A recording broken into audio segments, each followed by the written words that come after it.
Time now for Rocky Jordan.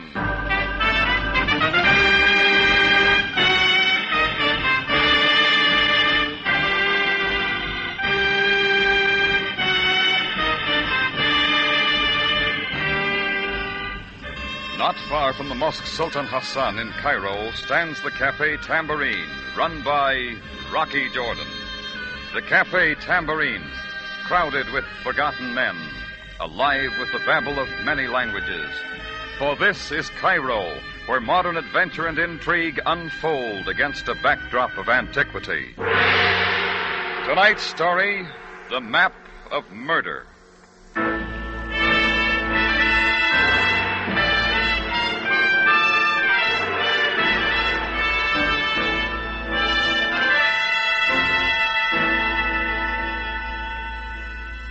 To begin with, I'm a businessman.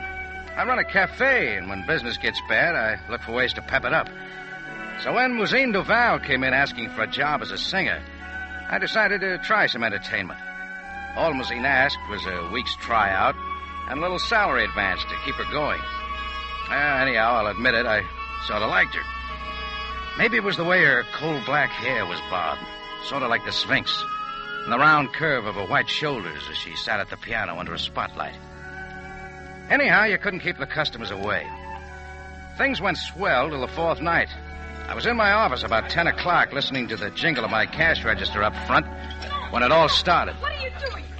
Just who do you think you are, interrupting my song and grabbing me like a common woman of the street? I got to the door and could see Mousine screaming at a big swarthy guy who was standing up trying to get a word in. A couple of waiters were hovering around just in case. I decided to cut in. I do not go with the drinks, monsieur. I'd like to find out just what you do go with. You will find out. You do not leave and stop molesting me. Okay, what's this all about? Who are you? Jordan, I run this place. I don't go in for having my entertainers roughed up. Okay, Jordan, my name is Ralph Garnett. I was only looking for a certain girl. Sure. I thought this might be the one. So when she came by my table, I just reached up to turn her around. She slipped and fell in my lap. Fell. It is not so, Rocky. He pulled me. All right, I'll handle him, Mousine. I didn't mean to cause this much of an incident. I'll try a different approach next time. Look, Jordan, when I find the woman I want, there aren't going to be any polite words wasted between us. You ever see this guy before, Mousine? Never. Never in my life, Rocky. All right, Garnett. I suppose you blow. Okay, we're playing in your park. But I'd like to meet you on my home grounds sometime. I'll work you into my 1960 schedule. We play a rough game there, Jordan. I've never lost. Garnett jostled his way through the tables to the door and was gone. Right then, I wrote it off the books, and that was my first mistake. About 3 days later, I had a note saying an old friend of mine was in town, Gunter Rentz of the 32nd Foreign Legion Regiment. I'd met Rentz a couple of years before. He comes into Cairo every once in a while and takes a hotel room where he sits in comparative solitude and reads good books, drinks good liquor, and plays bad gin rummy. I usually join him for a quiet brandy and a few hands of gin. This time he was staying in room 409 at the International Hotel on El Hakour Street. So I went over to see him. I was due at 7 and almost on time. A sign on the cage elevator said out of order, so I took the steps. Just as I reached the third floor, I heard somebody scream.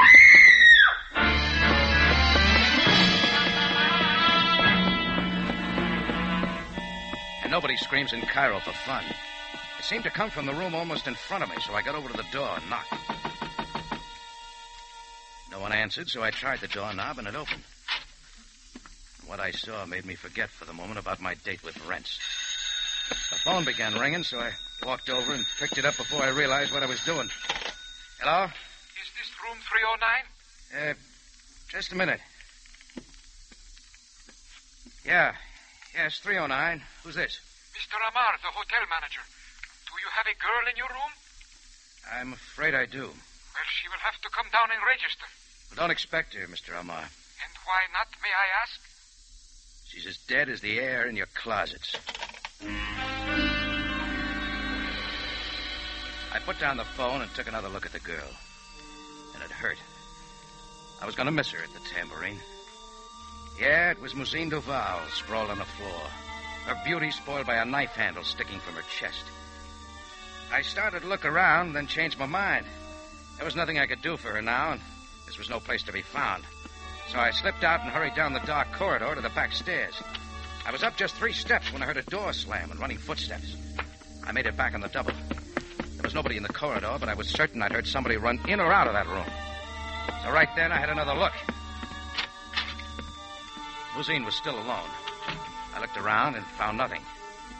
This time I took a spread from the bed to lay over her pathetic figure. As I bent over, I noticed a thin, flat package showing from beneath her blouse at the throat. I figured the package might be an ace in the hole, so I grabbed it, shoved it in my pocket, and got out again. I met the excited manager as he hit the top step. He'd already called the police, so I decided to wait. In another 15 minutes, Captain Sam Sabaya had joined us. He listened real patiently. Yes. So that is your story, Jordan. Every bit of it, Sam. He was in this room when I called Captain Sabaya. He answered the phone. Jordan, you say your being here was a coincidence, and yet she worked at your cafe. Look, don't start getting ideas, Sam. I gave it to you straight. I'd like to know the answer, too. There is much more you can tell us. Yours was the voice on the phone. One moment. Mr. Amar, who rented this room? Not the girl. Some man whom I did not see because I was not at the desk when he registered. Where are you when everything happens? At the time, I might have been counting linen. Do not pick at me. I am nervous enough. What was the man's name? The register says John Smith. I cannot read the city. It is blotted. Take care of it, Sam. Indeed I shall, Jordan. And as for you, I will get in touch with you soon.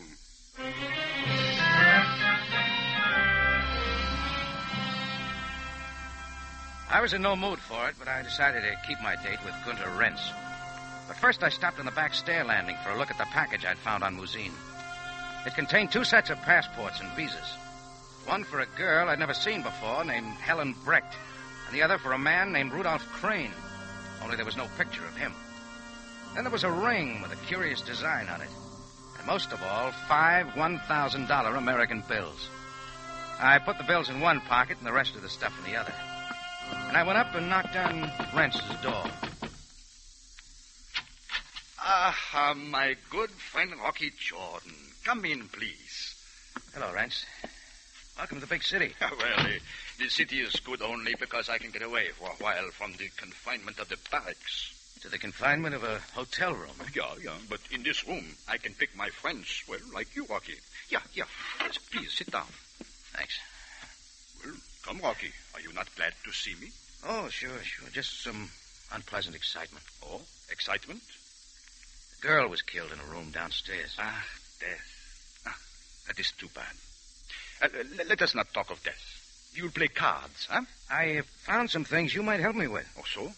Yeah, this ring here has some kind of German design. Maybe you can tell me what it is. Yeah, I can most certainly tell you. This is a ring worn by the members of a certain German regiment during the last war. The 274th Schutzstaffel, to be precise. Well, I found it on the girl. And these passports, too. Let me see. Well, no. These are nothing. But should you not turn them over to the police? Yeah, I'll give them to Sabaya in the morning. Well, now perhaps a drink would help. No? Yeah, a big tall one, huh? Brandy and soda. Well, in a minute I will have it.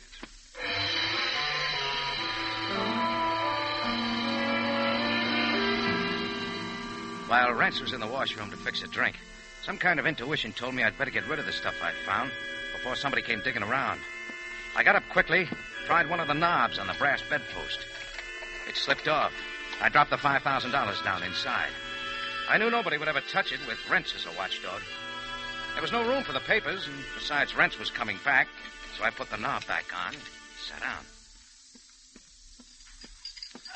Here you are, Rocky. Brandy and soda. Thanks. And now the cards. The best antidote for a weary mind. You shuffle, huh? Yeah, sure. Now, tell me, Rocky, who do they think killed the girl? They think I did. You? Oh, no. An excellent joke. We'll cut the cards, Rocky.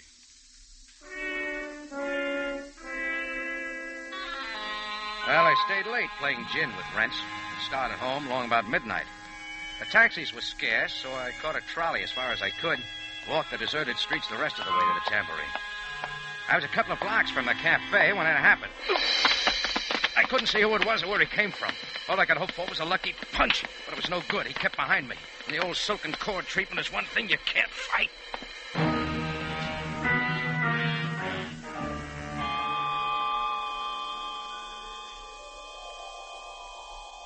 I came out of it maybe a couple of minutes later, slumped against a wall, wondering why I was still alive. My pockets were inside out, and my neck burned where the cord had been. I was stripped of everything I carried. The papers, the ring, the billfold, and my watch. Now I knew there was a killer in Cairo I had to meet again.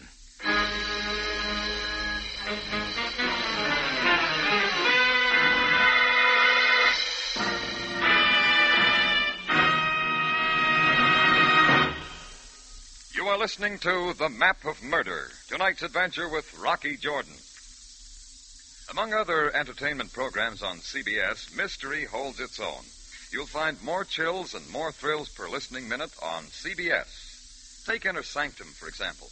This week, Everett Sloan stars as a waiter who overhears a murder plot and tries to defend its victim. It's a real thriller called Pattern for Fear, and a yarn that takes its place among the outstanding shows which have been heard on Inner Sanctum. Yes, listen to Inner Sanctum at 9 Monday night, and you'll see what we mean. More chills and more thrills per listening minute on CBS mystery programs.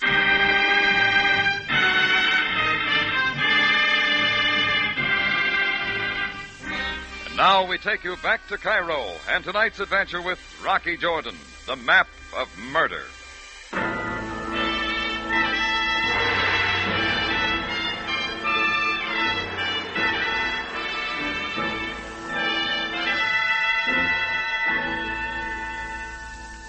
Well, the next morning, before I opened up the tambourine, I picked up a paper from the boy down in the corner.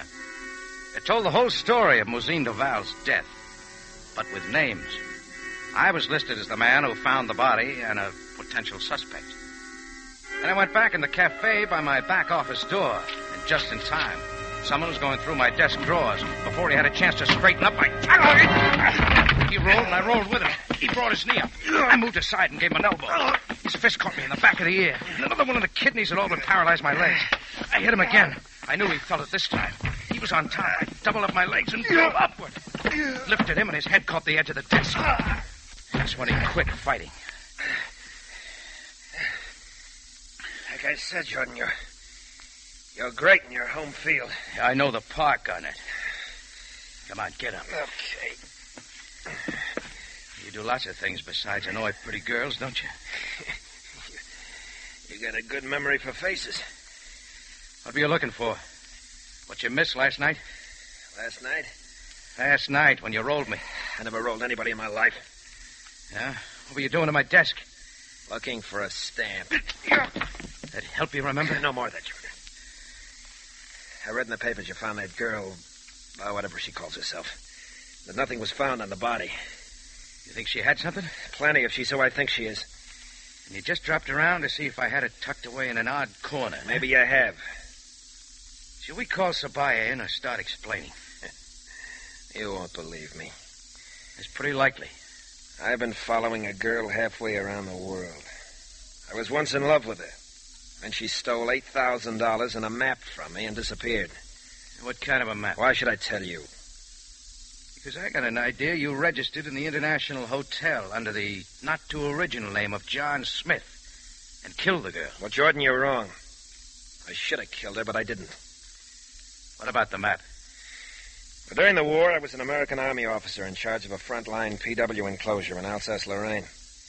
There was a German general there who wanted to get out. He offered me a map for his freedom. Said it was a map showing where he'd buried his family's wealth when it looked as if Germany was going to lose. It was worth at least $200,000. Go on. I told him I'd think it over. But the next day, he was killed when the Germans started cross-shelling. I took the map off his body. Yeah. To the victor it goes. The map was of a small area, but it didn't tell the general part of Germany it was in. I searched all over Germany, but I couldn't find the place. Where does the girl figure in? Well, I'd gone home to America. I was getting ready to go back to Germany for another try when I met this girl. She said she knew Germany like her own backyard. We were going to look for it together. Then we were going to get married. And she ended up taking all your dough and the map. Yeah, that's right. It's a great yarn, Garnett, only it's a 4-star phony. It's true, Jordan, every bit of it. So what would the girl you're looking for be doing in Cairo? Why was she wasting her time in my cafe? Cute way of hiding out, I'd say. Till her accomplice showed up. Maybe they planned to meet here. You say Musine might be the girl, but you don't know. Why? Well, she looks the same. She has the same build. Only she was blonde and white-skinned. Was she French? No. But Helen could have dyed her hair and assumed an accent. Wait a minute. Did you say Helen? Yeah, that was her name. Helen Brecht. Hey, what are you doing? Who are you calling? Headquarters? Give me Captain Sam Sabaya. Jordan, what possible good will that Hold it, Garnett. Sabaya speaking. It's Rocky, Sam. What now, Jordan? Listen, did the girl who was killed yesterday have most of her body stained brown and her hair dyed black? How did you know that? Thanks, Sam. That's all I wanted to know. And it's true. Yeah, maybe.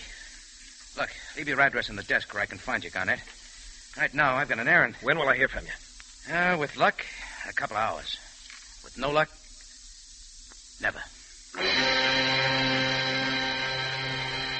All at once, Garnett's story was making plenty of sense. Helen Brecht was the name on the passport I'd found on Musine. Right then, I was on my way to the Hotel International to hunt up Gunter Rentz. But I got just 2 blocks from the tambourine when I realized I wouldn't have to look for him. He'd found me. Get in, Rocky. Oh, okay, Rentz. Oh, it so happens I was on my way to see you. Oh, convenient. I was just going to see you, Rocky. I hired this car and thought we might drive out of the city. Well, there's nothing this way but the desert. You know, you're right. There's almost nothing to see, and even less to hear.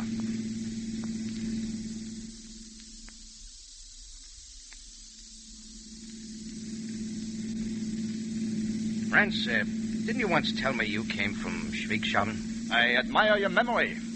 What next, Rocky? Also that your name isn't Rentz. It's Baudig. Von Baudig. Do you have a brother? A general who died at a PW camp in Alsace-Lorraine? So you have found out. Oh, I just got it today. Well, now is an excellent time, and here is an excellent place to talk. Okay. What's on your mind? Well, to begin with, this. Oh, yeah. I always respect a gun. I regret to be so crude, my friend, but you have things I want, and it is necessary to get them if I must kill you. Exactly what? The money and the map you took from that girl. You'd kill me for that. Well, why not? I have killed more people than are in your cafe every night. War and murder are 2 different things. There is always war. Sometimes it is national, sometimes individual. Well, just don't recruit me for your private skirmishes, Rentz. What about the money and the map? You can have the money, but I don't have the map. Where is it? I don't know.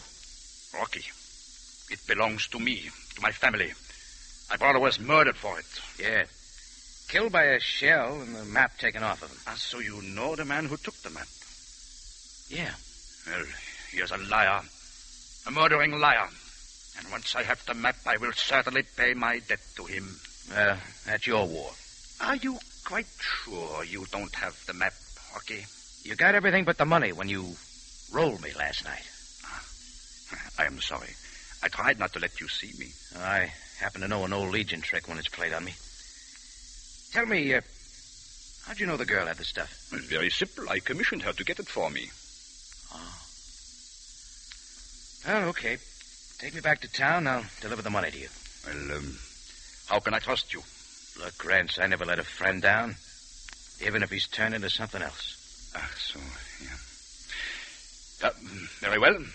But if you fail me, Rocky, nothing will stop me from reaching you. It's a deal. And, Rocky, this is only between us, huh? Sure, Rance. Just between friends.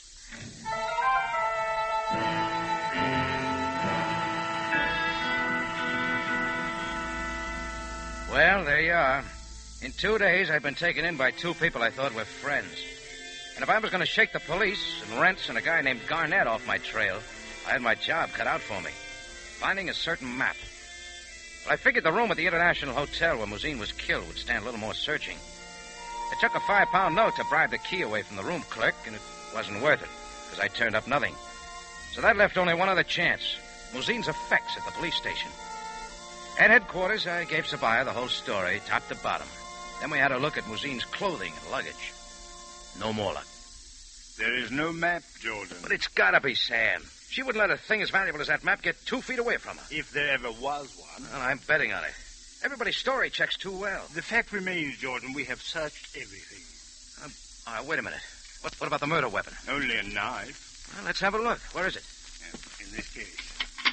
That's our last hope, Sam. A faint hope, Jordan. After all, this was held by the murderer. It won't hurt to try. Maybe this handle that... Oh, careful. Here, use this handkerchief. Look at that, Sam. The handle comes off. Here, take a look inside. Here, these tweezers will get it out. There she comes. Now, let's see. That's it, Sam. Yes. We have the map. You know what this means? Indeed I do, Jordan. This was Mousine's knife. Who's the only person she'd have to draw it on for her own protection? Friends? No, she was working for him. That leaves only the American, Garnett. Yeah. He was looking for her, and she was afraid of him. Then why would she go to his room? I don't know. You see, Jordan, I am interested only in finding the murderer. We still have no proof. All right, I'll get it for you. Just let me have that map for a little while. And for what purpose? Give, Sam. We're going to lay a little trap.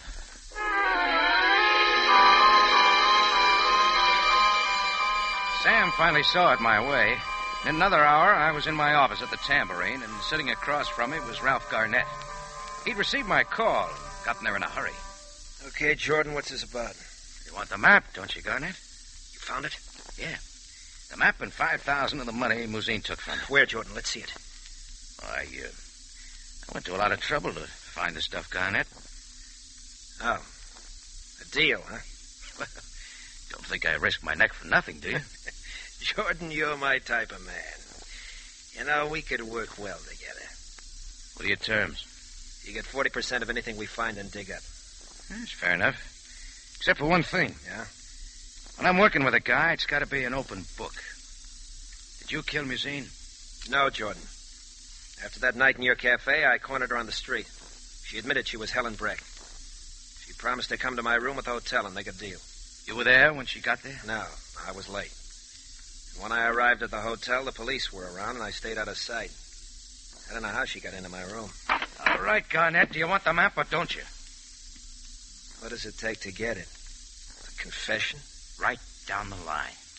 Just between the two of us? It won't change the deal. Just so I know. All right, I killed her. I was scared away before I could find the map of the money. Is that good enough? You swear to that? Yes, I swear to it. He's all yours, Sam. What? Mr. Garnett, you are under arrest. Why, Jordan, you cheap, lousy liar. Move, Garnett. You had the cop planted in your closet just to dig a confession. Yeah, it worked. Well, I didn't kill the girl. I just said that so you'd give me the map. I find that very hard to believe. Why would I follow her halfway around the world and then kill her before I got the map? Oh, take him away, Sam. Get him out of here.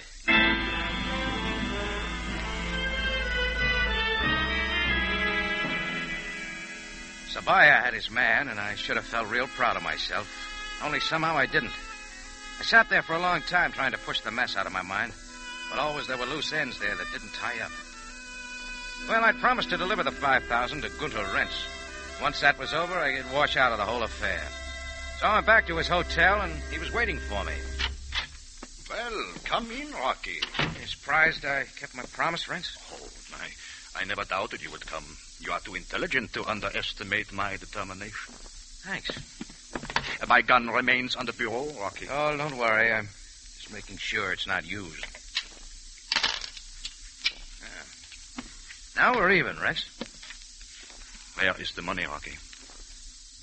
In that left corner bedpost. I can become impatient. You want to look or not?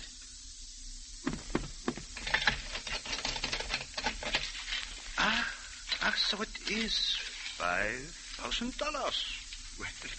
Well, Your cleverness amuses me. Now, if you want the map, go talk to Sam Sabaya. The map? He has it? That's right.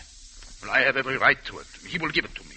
And he has something else. A guy named Garnett who just confessed to Muzin's murder. Ah, so. The killing is finally solved. Yep, only for a while it figured kind of different. What? With me as a suspect, perhaps? It sure looked that way.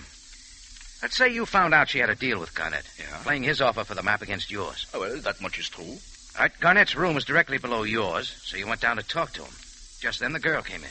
You argued, she pulled the knife, and you killed her. Well, it is over now. As you say, Garnett has confessed all. So, now let us have a drink together.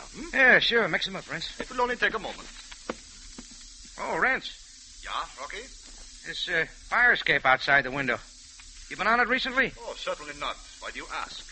The footprint in the flower box. Somebody's been out here. Well, what of it, Rocky? If I didn't know different, I'd say that explained how you got into Garnett's room. Ach, now, please. Why do you not forget all about this Rocky, where are you going? To police headquarters, Rance. To tell Sam Sabaya you killed Muzin Duval. And with that, I took off down the hall, running as fast as I could. I knew if that got a rise out of Rance, I was finally right about the whole thing. It didn't take me long to find out. Rocky, come back here! Rance was out of the room and down the corridor after me faster than I could believe, with speed born of a lifetime of military training. He caught me from behind just as we reached the top of the stairs. Hit hard, we rolled down the whole flight of stairs. We hit the landing and kept rolling. Then there was a loud crash of splintering glass. Rance disappeared through the low window. A second later, I heard him hit the alleyway, 3 stories below.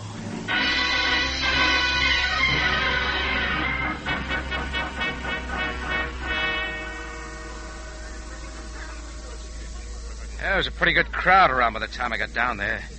A couple of police were trying to hold people back, but they finally let me through, and I was bending over Rance.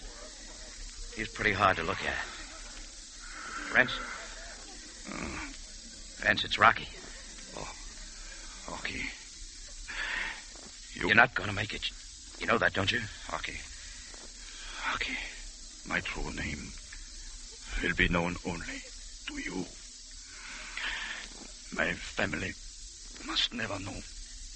That's a promise, Rance. You killed Muzin, didn't you? Didn't you?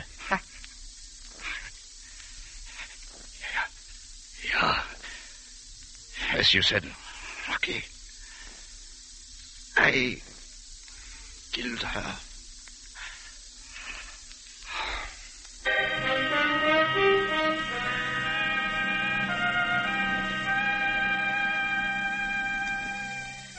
Well, Sam Sabaya got the story from me and a few other witnesses. Garnett was released, but he was still pretty sore at me. It took him a long time to prove the 5,000 was really his. But Sabaya kept the map and turned it over to the military government of Germany to decide where it belonged. So nobody's very happy. Me, well, I'm going to miss Muzin's singing. And my customers are demanding entertainment. Wonder when Cairo's going to get television.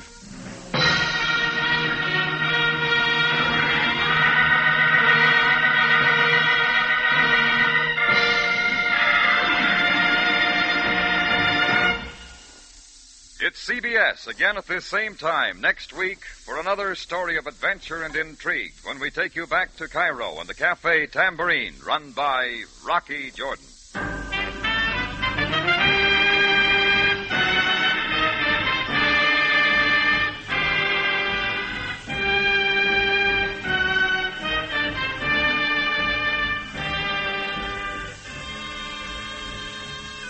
Rocky Jordan, starring Jack Moyles in the title role, is produced and directed by Cliff Howell, with original music by Richard Arant.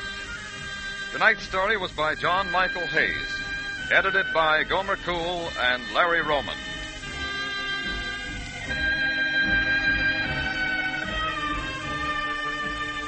Larry Thor speaking. This is CBS, the Columbia Broadcasting System.